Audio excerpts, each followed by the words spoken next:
Hi everyone. Today our focus is on the connection between the mole concept and chemical formulas. So in this activity we're looking at an elephant which has one trunk and four legs, and we're also looking at a molecule of methane, which is CH4, which has one carbon in it and four hydrogens.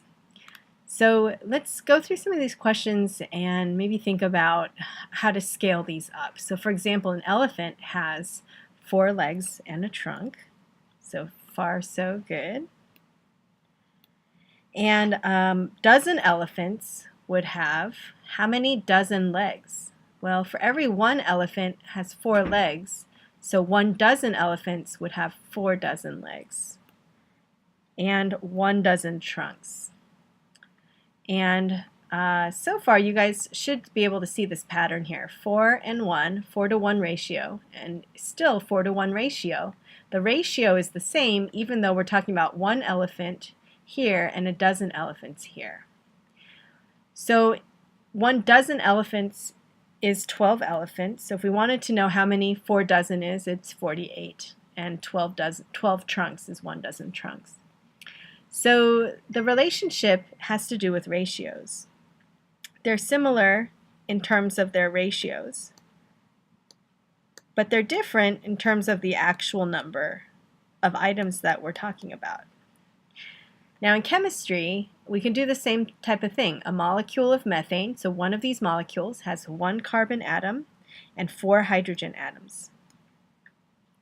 Now instead of a dozen, it's more convenient for chemists to use a mole, because a mole is many particles, 6 times 10 to the 23, right? Avogadro's number is what a mole is. So a mole of methane is how many moles of carbon? Well, if one methane is 1 carbon, then a dozen methane is a dozen carbon, and a mole of methane is a mole of carbon. So 1 mole of methane has 1 mole of carbon and 4 moles of hydrogen. Now it's not the same thing. This statement is not the same as statement number 4. Statement number 4 is one molecule of methane, so we're talking about an individual molecule, whereas here we're talking about a mole of molecules, so this many, 6 times 10 to the 23 molecules of methane.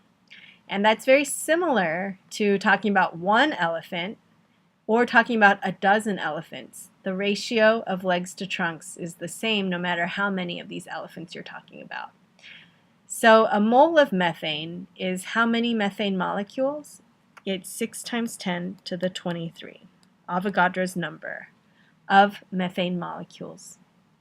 So the idea here is that we often call the mole the chemist's dozen. That is, the baker uses a dozen as a convenient unit to talk about the number of things, while chemists use the mole. They're different numbers, like 12 versus 6.6 times 10 to the 23. They're different numbers, but the concept of grouping them into a convenient unit or bundle, that's the important part about what the mole is. So let's look at number 7. 0.25 moles of methane is how many moles of carbon? Well, we'll just use this ratio. 1 molecule of methane is 1 carbon atom. So 0.25 moles of methane is 0.25 moles of carbon. So it's a 1-to-1 ratio. For every one of these molecules, I have 1 carbon atom. So that ratio of 1-to-1 is true no matter how many of these methane I have. Whether I have 1 methane, a dozen methane, a mole of methane, it's still going to be 1-to-1. So if I'm starting with 0.25 instead of starting with 1, then I'm going to have 0.25 moles of carbon. Now the ratio to hydrogen atoms is 1-to-4. For every one of these, I have 4 hydrogens within it. So I'm going to take this starting number, 0.25, and it's going to be times 4 because it's a 1-to-4 ratio. So 4 times 0.25 is 1. So what this statement is saying is if I had 1/4 moles, so 0.25 moles of methane, then I'm going to have within that 0.25 moles of carbon atoms, and I'm going to have 1 mole of hydrogen atoms. And it's going to be a 1-to-1-to-4 ratio, just like up here, 1-to-1-to-4 and 1-to-1-to-4. So that ratio is constant, And that ratio comes from the chemical formula. 1 mole of this guy is 1 mole of C and 4 moles of H. So the next question, 0.25 moles of methane is blank methane molecules. So for this part, I know that Avogadro's number is for 1 mole, right? So 1 mole of molecules is Avogadro's number of methane molecules. So then I just need to do that. Okay, so you'll do 0.25 times 6.02. All right, then the next part is 88 grams of carbon dioxide is blank moles of carbon dioxide. Okay, now in this part, we're starting with grams. So we need to get this into moles of carbon dioxide first. Here's what we'll do. 88 grams of CO2. And then CO2 is 44.01 grams per mole. So let's find out how many moles. What I'm doing here is I'm using the molar mass. So I found my calculator. Here it is. So 88 divided by 44.01. And so that's going to be close to 2, right? So I'm just going to put 2.0 moles of CO2. All right, so I'll just put 2.0. And so now what we have is moles of CO2. And from there we can break it down into the individual parts of CO2. So I'm going to picture a molecule of CO2. Here's a molecule. And within that molecule I have 1 carbon atom.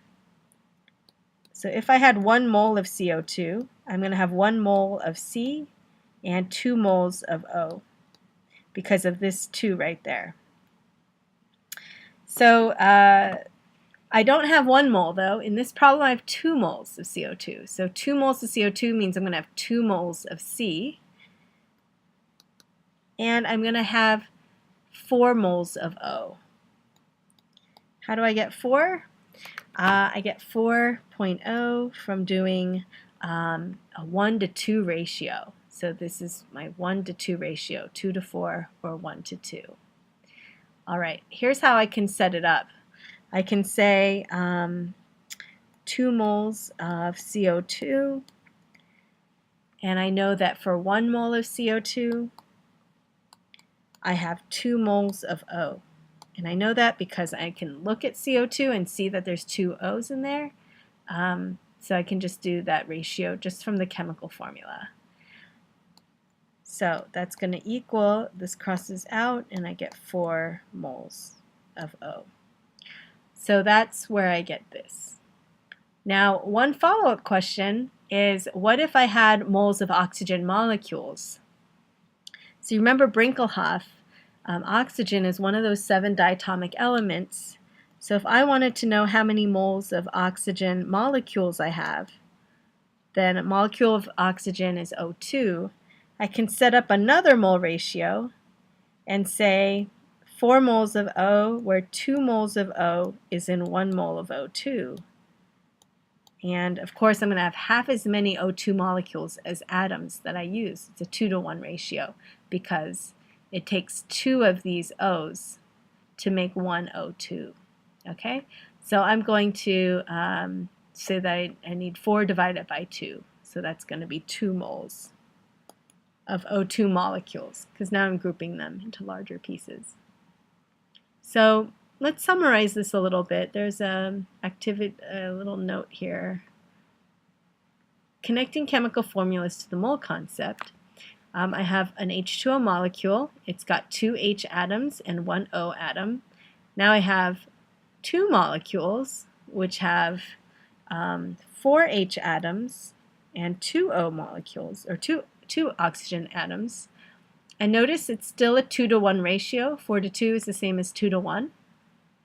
Here I have 1, 2, 3, 4, 5, 6, 7, 8, 9, 10, 11, 12. I've got a dozen water molecules. So I'm just going to apply that concept. I've got I've got twice as many hydrogens as molecules. So if I have 12 water molecules and it's H2O, so I have 2 H's for every H2O, that's going to be 2 times 12, which is 24. But it's going to be 1-to-1 in terms of oxygen. So if I have 12 water molecules, I'm going to have 12 oxygen atoms. So the point of this is because it's H2O, I already know the mole ratio is going to be 2 moles of hydrogen to 1 mole of oxygen. So I see that 2-to-1 ratio reflected no matter how many of these water molecules I have. So 1 dozen water molecules, another way to say that is just to call it a dozen, is how many dozen H atoms? Well, 24 is 2 dozen, and 12 is 1 dozen. So there's my 1 to 2-to-1 ratio again. So I can do the same thing with this too. Here's Avogadro's number of water molecules. So I'm going to have, if I have Avogadro's number, I'm going to see twice as many Avogadro's numbers of hydrogen. So because it's a 1-to-2 ratio, it's going to be this many water molecules gives me twice as many hydrogen atoms. So Avogadro's number times 2, which is 1.20 times 10 to the 24. That's Avogadro's number times 2 hydrogen atoms. And then I'm going to have the same number of water as I do of oxygen atoms, so it's going to be Avogadro's number.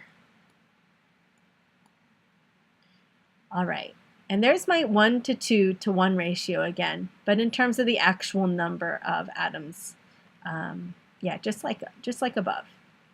So now instead of calling it Avogadro's number, I'm just going to call it 1 mole. And these things are equal, right? 1 mole is Avogadro's number. So here I have 2 times Avogadro's number, or 2 moles. And here I have Avogadro's number, or 1 mole. And there's my ratio again. 1 mole of water molecules is 2 moles of hydrogen and 1 mole of oxygen. So in the microscale, 1 water molecule has 2 hydrogen atoms and 1 oxygen atom. At the macro scale, if scaling it up to moles, 1 mole of water has, and I can follow the same recipe as I do with 1 water molecule. 1 water molecule contains 2 hydrogen atoms and 1 oxygen atom. 1 mole of water contains 2 moles of hydrogen. So here I'm using the term moles. And 1 mole of oxygen. So I'm just scaling it up from the individual particle, molecules, atoms, and atoms to moles of molecules, moles of atoms, and moles of atoms. So notice that the numbers are staying the same. It's still a 1-to-2-to-1 ratio, 1-to-2-to-1. But the difference is a factor of a mole, which is Avogadro's number. So I'm scaling this up in units of Avogadro's number, called the mole. So 2 examples here. How many moles of hydrogen atoms are in 2.9 moles of water? If I broke this down, how much hydrogen can I extract from it? So I'll just start, as I do with all my problems, writing down what I start with here in the problem, the given information.